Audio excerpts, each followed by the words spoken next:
जिला अध्यक्ष तस्वीर श्री दिनेश शर्मा जी, नगर पालिका परिषद अध्यक्ष श्री भगवान दास गणेवाल जी, पूर्व अध्यक्ष श्री रमेश पहलवान जी, रफीक भाई, शिशिर भाई, सुनील चंदवानी जी, विवेक भाई, रमेश सिंह फुटे जी, राणा जी, हमारे राठौर जी, रामविलास राठौर जी, जो फसल का MSP और गारंटी कानून उपस्थित किसानों ने यहाँ मांग किया पर सभी और सरकार ने एवं कचहरी चौक में सभी छोटे मोटे और बड़े दुकानदार और हमारे बगल में हमारे किसान भाइयों के समर्थन में इंटक द्वारा जो धरना प्रदर्शन किया जा रहा है वो अभी साथी जा रहे हैं। सुप्रीम कोर्ट के कल के ऐतिहासिक फैसले में वो किसान राजनीतिक पार्टी को मिलने वाले सहयोग और संदेह को जो इलेक्ट्रॉल बॉन्ड के तहत लिया जाता था, तत्कालिक 2017 में अरुण जेटली के द्वारा लोकसभा में पेश किया गया था, जिसमें यह प्रावधान रखा गया था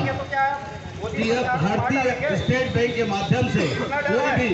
1000, 2000, 10,000, 1 करोड़, 2 करोड़ के मूल्य वर्ग का इलेक्ट्रॉनिक बॉन्ड खरीदेगा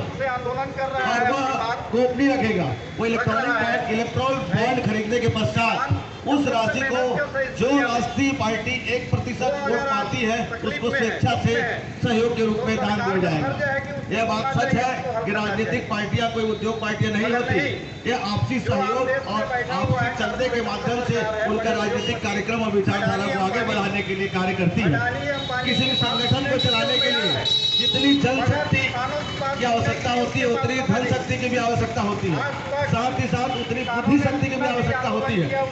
इन सबको सहयोग के माध्यम से काले धन को कैसे परिशोधित कर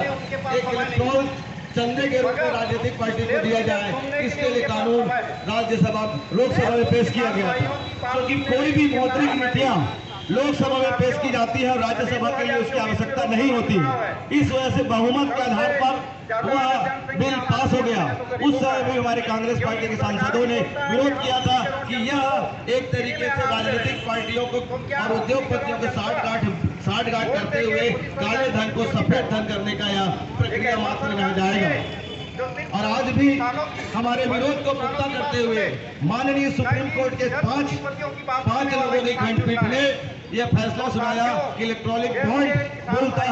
कानून के खिलाफ है, असंवैधानिक है। यह हमारे सूचना के अधिकार के कानून का सीधा उल्लंघन है, क्योंकि जिस भी पार्टी को जब मतदाता वोट देता है तो वह जानना चाहता है कि कितना चंदा कहां से उनको प्राप्त हुआ और वह चंदा कहां पर और कैसे इस्तेमाल किया गया।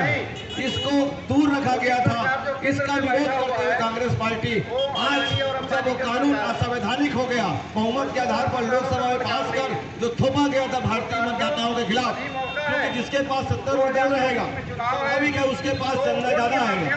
और विपक्ष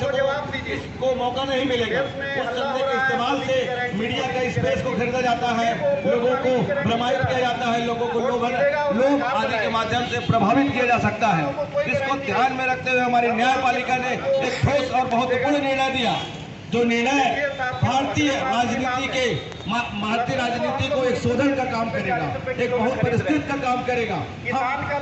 हम स्वागत करते हुए सुप्रीम कोर्ट के इस फैसले का स्वागत करते हुए भारतीय जनता पार्टी की इस नीति का घोर विरोध करते हैं और मांग करते हैं कि नैतिकता के आधार पर नरेंद्र मोदी इस्तीफा दे, प्रधानमंत्री इस्तीफा दे, जिससे आने वाले जो चुनाव है वो निष्पक्ष हो सके। अभी जितने भी राजनीतिक दलों को चंदा मिलता है उसका 57% भारतीय जनता पार्टी को मिलता है। कोई भी व्यक्ति सिर्फ एकमात्र स्टेट बैंक से जाकर बॉन्ड खरीद सकता है। बॉन्ड खरीदने के बाद उस बॉन्ड को इकट्ठा करके उस बॉन्ड में लेने वाले और देने वाले का नाम नहीं रहेगा। जब कभी राजनीतिक पार्टियां अपने सालाना वार्षिक बजट को ऑडिट कराती हैं तो उसमें सिर्फ लिखा रहेगा कि इलेक्ट्रॉनिक बॉन्ड से कितना चंदा प्राप्त हुआ, किसने दिया, किस माध्यम से दिया, ये मालूम नहीं होगा। और खर्चे को एक तरफ लिखाने के बाद ऑडिट करते हैं, उसी रिपोर्ट को सार्वजनिक किया जाता है। और जबकि कोई सूचना का अधिकार, एक हमारी ठाकुर महिला नेत्री है जिन्होंने इस हमारे विधेयक को चैलेंज करते हुए सुप्रीम कोर्ट में याचिका दायर की थी और उस याचिका के आधार पर सुप्रीम कोर्ट के 5 जजों की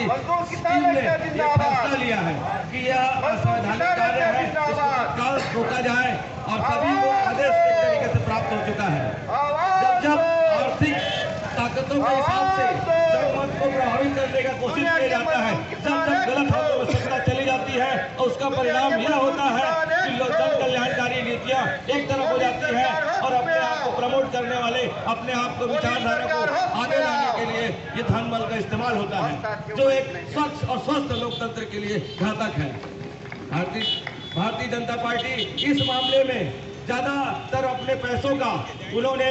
कई प्रकार के धार्मिक चंदे का भी इस्तेमाल राजनीतिक रूप से किया है। उसी का विरोध करते हुए आपने बहुत अच्छे ढंग से हमारी बात को रखा यहाँ पे। स्वागत करते हुए विरोध करते हैं और मांग करते हैं मैं चापा जानकी जिले का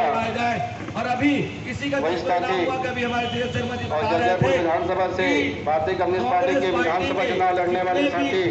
हमारे कोषाध्यक्ष लोग, जो लोग चंदा लिए खाते को फ्रीज कर दिया गया है, फ्रीज कर दिया गया है ताकि कोई भी चंदा सहयोग किसी प्रकार का प्राप्त ना हो सके।